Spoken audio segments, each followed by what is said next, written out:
నాకు పార్వతికి వచ్చిన కలల సారాంశం ఒక్కటే. పార్వతి తపస్సు ఫలిస్తుంది.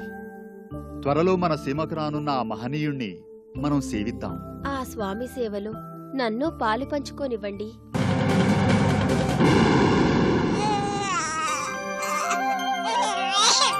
భూమాత, ఇక వీడు భూమిపుత్రుడు. 12 రాశి చక్రంలో మేష వృశ్చికాలకు అధిపతి అవుతాడు. నరులకు యోగకారకుడవుతాడు. వారాలలో మంగళవారం కుజనామం పొందుతుంది. ఆరాధించిన వారికి అశేష సంపదలు ప్రసాదిస్తాడు. గురుదేవా, మీరు చెప్పినట్టు విరహాగ్నిలో తప్పించే శివుడు చల్లని హిమాలయాలకే విచ్చేశాడు. అవును ప్రభు, తమ స్వప్నం యథార్థమైనది. ఆ మహనీయుడు మన చెంతకే వచ్చాడు. అవును మహారాణి, కాని రత్నం రాజును వెతుకుతూ వెళ్ళదు. రాజే రత్నాన్ని అన్వేషిస్తూ వస్తాడు. మహారాజా, మన పార్వతీదేవి కన్యారత్నం, కైలాసపతి కోసం అవతరించిన సతీమణి. మన ముంగిటికి వచ్చిన మహేశ్వరుణ్ణి అతిథి మర్యాదలతో స్వాగతించడం మన ధర్మం. ముంగిటి ముత్యంలా శంకరుడు ఇప్పుడు నీ సామ్రాజ్యంలోనే చల్లదనాన్ని అన్వేషిస్తూ జపతపాలు సాగిస్తున్నాడు. అది తెలియరాలేదా? దేవర్షులు ఇక్కడికి దయచేయడానికి క్షణం ముందే ఆ వర్తమానం వీణుల విందుగా విన్నాం.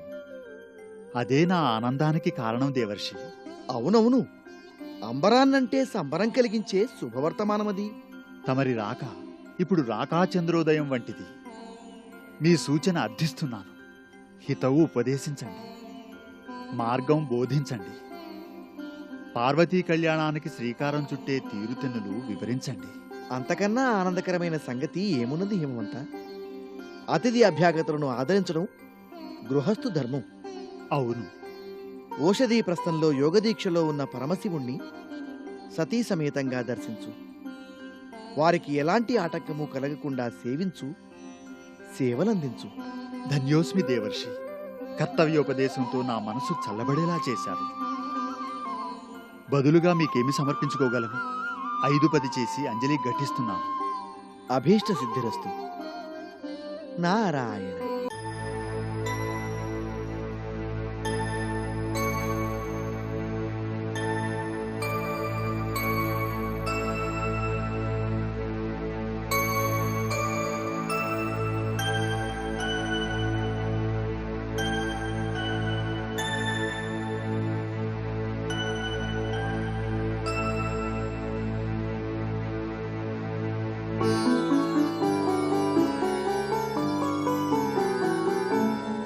त्वं ब्रह्मा सृष्टिकर्ता च त्वं विष्णु परिपालका त्वं शिव शिवदोऽनन्ता सर्वसंहरकारका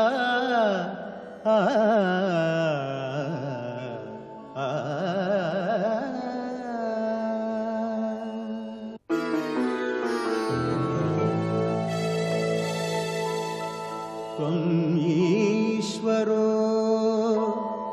गुणातीतो ज्योतिरूप सनातना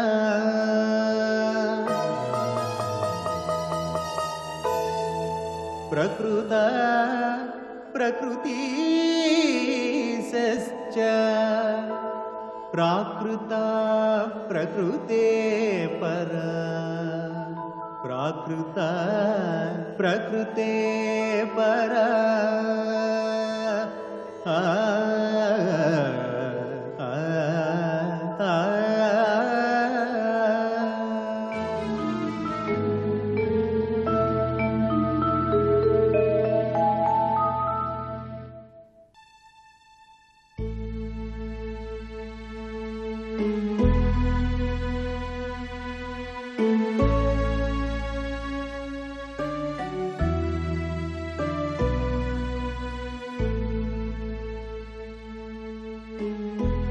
ప్రభు, పరమేశ్వర, పరమ కళ్యాణ కారణమైన మీ దివ్య పదస్పర్శతో పునీతమైన ఈ హిమాలయాల ఏలికను హిమవంతుడని అందరూ సంభావిస్తారు.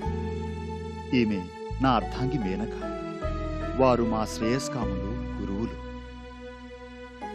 సంతోషం. అమృత హృదయులను, సజ్జనులను చూస్తే ఆత్మబంధువులను చూసినట్టుగా ఉంటుంది. మీ రాక మాకు ఆనందదాయకం. సకల లోకాలను శాసించే మీరు మా సీమలో విడిది చేయటం మా భాగ్యం. హిమవంత, కైలాసం విడిచి మేం ఈ పర్వత ప్రాంతాలన్నీ పరిపరి విధాలా పరిభ్రమించాం. ఎక్కడా మాకు నిలవడానికి అన్ని విధాలా యోగ్యమైన స్థలం కనిపించలేదు. కాని ఈ ప్రకృతి, ఈ పరిసరాలు, ఈ ప్రాంతీయత మా మది సేద తీరేలా చేశాయి. అందుకే ఇక్కడ నిలిచి తపస్సు చేసుకుంటున్నాం. అది మా భాగ్యం. తమరిని సేవించుకునే అదృష్టానికి నోచుకున్నాం.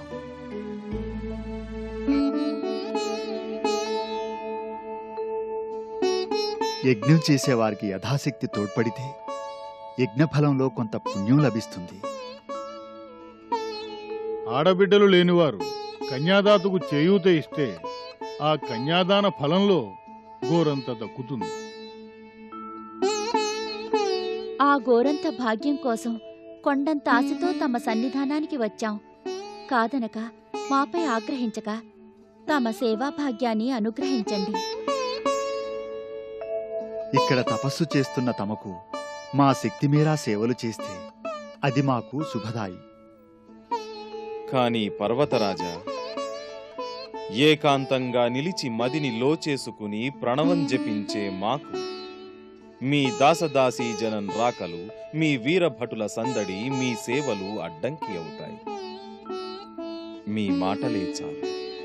మా కోసం మీరేమీ శ్రమ పడవద్దు.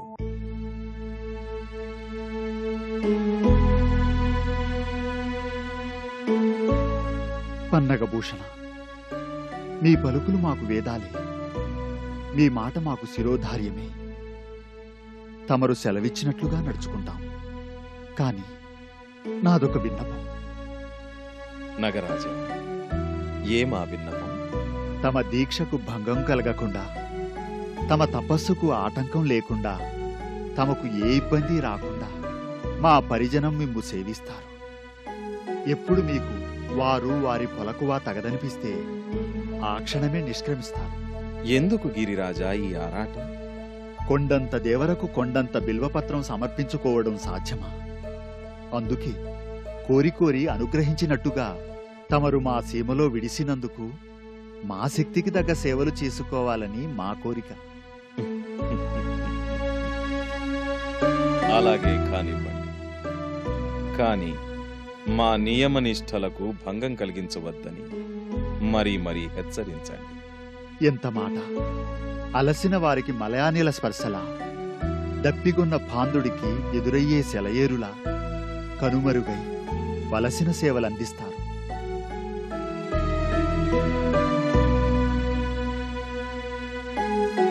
ధన్యులం మహేశ్వర.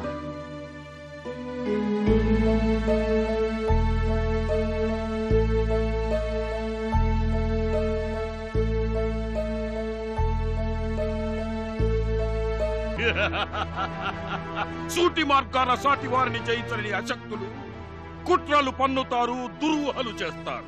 క్రౌంచాసురా! ప్రభు, ఇంద్రాది దేవతలు ఎంత చింతించినను, ఎన్ని ఆలోచనలు చేసినను మా ధాటికి ఎదురు లేదు. భయపడకు. జయము జయము మహారాజా. సేనాని, విన్నావా ఉపశృతి?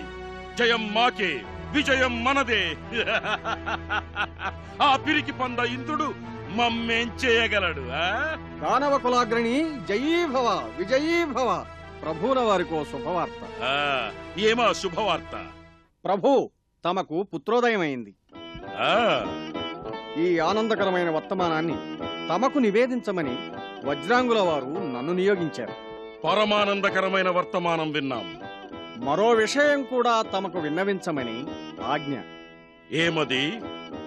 తమ ముగ్గురు కుమారులు మీ పేరు ప్రఖ్యాతులు నిలుపగలవారని శుక్రాచార్యుల వారు ప్రజాపతి కశ్యపుల వారితో సెలవిచ్చారట. మృగరాజు కడుపున మృగరాజే జనిస్తుంది, మేకపిల్ల జనించదు. ఈ దానవనాథునికి అన్ని విధాలా యోగ్యమైన కుమారుడు విద్యున్మాలి తారకాక్షుడు. ఇప్పుడు జన్మించిన వాడు కూడా అన్నలకు ధీటైన వాడే అవుతాడు. తపశ్శక్తితో సహజ దానవ శక్తితో వారు జగద్విఖ్యాతులవుతారు.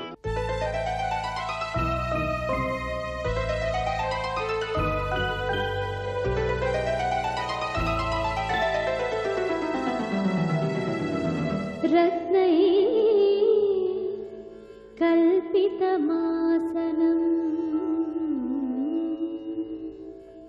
హిమజలై స్నానం చ దివ్యాంబరం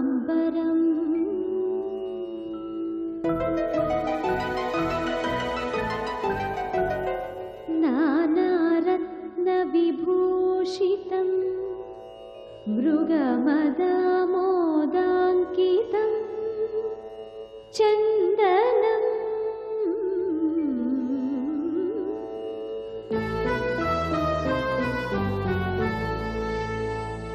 జాజీ చంపక బిల్వపత్ర రచితం పుష్పం చ ధూపం తదా దీపం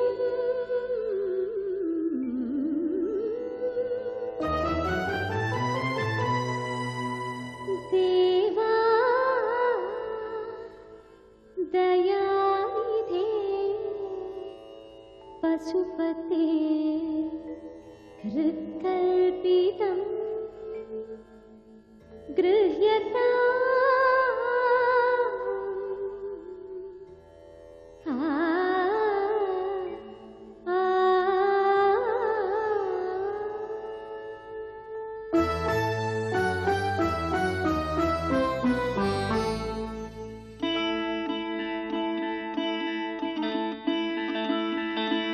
ప్రభు, పరమశివ, నా పూజలు స్వీకరించు. స్వీకరించి కరుణించు, కరుణించి కటాక్షించు. స్వామి, మీ కటాక్షం కోరి తపించాను. నిత్యం ముప్పొద్దులు మీ అర్చనలతో అభిషేకాలతో గడుపుతున్నాను. నాపై అనుగ్రహం కలగలేదా స్వామి?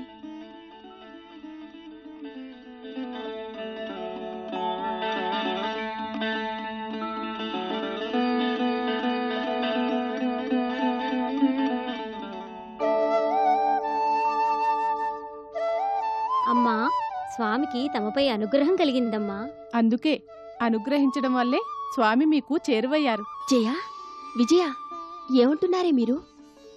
స్వామికి నాపై అనుగ్రహం కలిగిందా? స్వామి నాకు చేరువయ్యారా? ఎలా? పరమేశ్వరుడిప్పుడు కైలాసగిరి మీద లేరు. తపస్సుకు మరో గిరి చేరుకున్నారు. ఎక్కడే? నా స్వామి ఎక్కడే? తొందరపడకమ్మా సుందరవదన. ఆత్రం వద్దమ్మా కుందరదన. జయ, విజయ, చెప్తాం చెప్తాం. శంకర్లు వారిప్పుడు ఓషధీ ప్రస్థవంలో తపోదీక్షలో ఉన్నారు. మనసీమలో మన ఓషధీప్రస్థ నగరానికి అతి సమీపంలో తపస్సు చేసుకుంటున్న శివుణ్ణి తమ తల్లిదండ్రులు దర్శించారట. వారికి సకల సేవలు చేసుకునే భాగ్యం కలిగించమని విన్నపాలు చేశారట. అందుకు స్వామి అంగీకరించలేదట. అప్పుడు ప్రభువుల వారు వారి దీక్షకు, ధ్యానానికి, యోగానికి ఏమాత్రం భంగం కలగదని చెప్పి అలా సేవించుకునే భాగ్యం ప్రసాదించమని కోరారట. శంకర్లు ఆమోదించారట. ఇప్పుడు మన రాజసేవకులు శివసేవా తత్పరులై రాత్రుంబవళ్ళు స్వామివారి సేవలోనే తరిస్తున్నారట.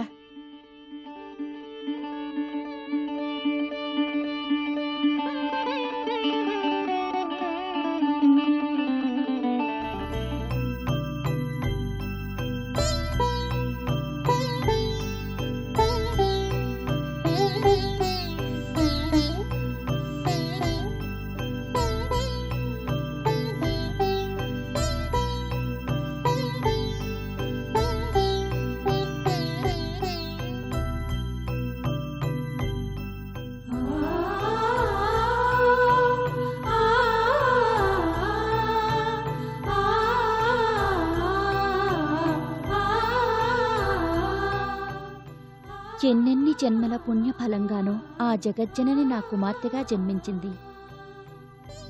ఈ అందం, ఈ చందం, ఈ సోయగం అపూర్వం, అద్భుతం. జగదేక సౌందర్యవతి కదా ఆ జగజ్జనని. ఉత్తముడైన తండ్రి తనను మించే తనయుడు కావాలని కోరతాడు. ఉత్తమ ఇల్లాలు తనకన్నా తన పుత్రిక సౌందర్యవతి కావాలని ఆశిస్తుంది.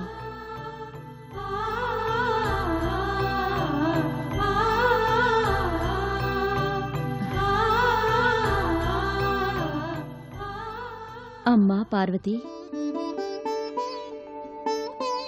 అమ్మా, సూటిగా చెప్పండి. నా వ్రతాలు, పూజలు, నోములు ఫలించటం మీకు ఆనందం కాదా? అంతకు మించిన ఆనందం మరేముంటుంది తల్లి? మరి మీరు ఓషధీ ప్రస్థానికి వెళ్లి పరమశివుణ్ణి దర్శించి సేవించి వచ్చారట? అవునమ్మా, మన సీమలో తపస్సు చేసుకుంటున్న ఆ పరమేశ్వరుణ్ణి దర్శించడం మన ధర్మం. మరి ధర్మాధర్మములు తెలిసిన మీరు నన్నెందుకు తీసుకుని వెళ్ళలేదు? పార్వతి, ఆ స్వామి ఏకాంతలు రాని లేని ఏకాంతవాసం కోరి తప్పిస్తున్నారు. అందుకే నిన్ను తీసుకుని వెళ్ళలేదు. మరి అతిథిగా వచ్చి పావనం చేసిన దైవాన్ని కాదని ఆయన విగ్రహాన్ని పూజించడం ధర్మమా? పుట్టినది మొదలుగా ఆ శివుణ్ణే తలుస్తున్నాను. బుద్ధెరిగిన నాటి నుంచి ఆ శంకరుణ్ణే కొలుస్తున్నాను. నా అక్షరాభ్యాసం వారి పవిత్ర నామంతో జరిగింది. చదువులలో మర్మం ఆ శివమహిమ తెలుసుకోవటమే. ఇప్పుడు ఆ ఆదిదేవుడు మన సీమను పవిత్రం చేస్తే నేను వెళ్లి దర్శించకపోవటం ధర్మమా? కాదమ్మా, ధర్మం కాదు. అమ్మా, తండ్రిగారు సమ్మతించేలా నా మనసులోని కోరిక వివరించి స్వామి దర్శన భాగ్యం కలిగించు. అలాగే తల్లి, ఈ పర్యాయం నిన్ను వెంట పెట్టుకునే వెళ్తాం. సరేనా? జయ త్రైలోక్య విజయ, జయ రాక్షస కీర్తివర్ధన, జయ వజ్రాంగీ వరాంగీ వరపుత్ర, జయ దుష్టదైవ గర్వాపహరణ, జయ దుష్ట దేవతా శిక్షా దక్ష, జయ తారకాసుర నామధేయ, జయ దిగ్దిగంత యశో విరాజిత, జయ త్రైలోక్య విజయ, జయ రాక్షస.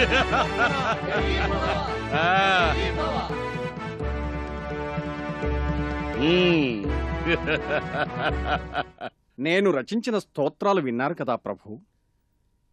నా పాండిత్యం తమ ప్రాభవం వెల్లడయ్యేలా కొత్త తీరులో రచించాను.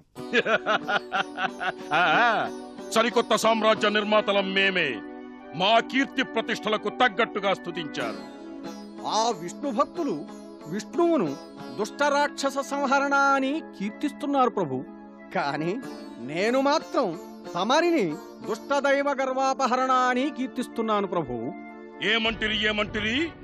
ఆ మహావిష్ణువు దుష్ట దానవ సంహారకుడా? ఆ వైకుంఠుణ్ణి దానవ వైరిగా స్తుతిస్తారు ప్రభు. బుద్ధి జ్ఞాన శూన్యులలా కీర్తిస్తారు. ఆ విష్ణువెలా ఆనందిస్తున్నాడు? మనం వైకుంఠంపై దండయాత్ర సాగిద్దాం. ఆ నగరాన్ని ముట్టడించి ఆ విష్ణువును జయించి పారదోలుదాం. రాబోయే ముప్పు నుంచి నిన్ను తప్పించాలని పిలిపించాము. ముప్ప? బ్రహ్మవర ప్రసాదికి, శివానుగ్రహ సంపన్నుడికి ముప్ప? నీవు వైకుంఠంపై దండెత్తి విష్ణువును జయించాలని జైత్రయాత్రకు జైభేయ బ్రోగించ సంకల్పించావు. అదే తప్పు, అదే ముప్పు. అలనాడు వజ్రాంగునకు హితవు బోధించి స్వర్గాధిపత్యాన్ని తిరిగి మహేంద్రుడికి అప్పగించిన రీతి నేడు కూడా తారకునకు నచ్చజెప్పి అమరుల అగచాట్లను తప్పించవలసిందిగా ఇంద్రాదుల ప్రార్థన. తారకుడు మీ వాక్కు వేదవాక్కుగా పాటిస్తాడు కనుక తమరెట్లైనా తారకుని ఒప్పించి అంగీకరింపచేయాలి. ప్రభు, పరమేశ్వర, తమ పదదాసుడు హిమవంతుడు సతీసుత సమేతంగా తమ దర్శనానికి వచ్చాడు.